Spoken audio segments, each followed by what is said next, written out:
of people who woke up in the impacted areas say they woke up this morning and had no idea a boil water advisory was in effect. News 4's Angela Cristoforos continues our team coverage right now. She joins us now with how long it took to notify people. Angela? Well, Christy, I spoke with many residents this morning who already drank the water because they didn't even know a water boil notice is in effect.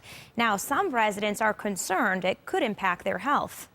Sindra Monjovi drank a full glass of water with her medication, used water to brew a pot of coffee, and drank 2 cups before she found out a water boil advisory is in effect. I wouldn't have known about this if you hadn't come knocking on my door.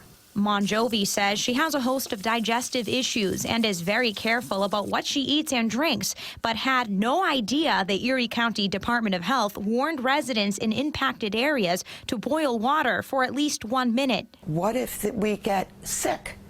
What if there's something that we're going to get sick from? I've got a lot of ailments. What if that were to increase the symptoms?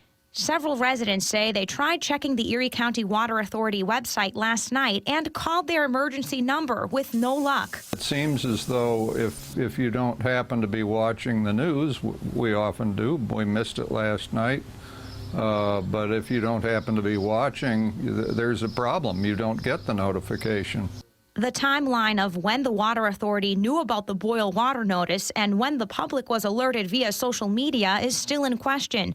Officials at the Water Authority say they're looking at expanding the email database and looking at the capacity to inform people with robocall technology. There's been a lot of things that have been outdated at the Water Authority, ways of doing things. We've been upgrading them as fast as we can. One of the problems that we faced was a pretty antiquated computer system. The chairman says the Water Authority is working on upgrading that system and will spend at least $4 million to do it.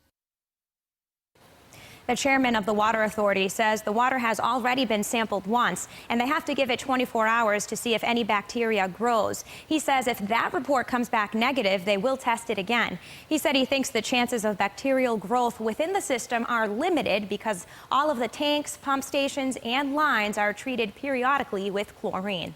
Live in the studio, Angela Cristoforos, News 4 at 4.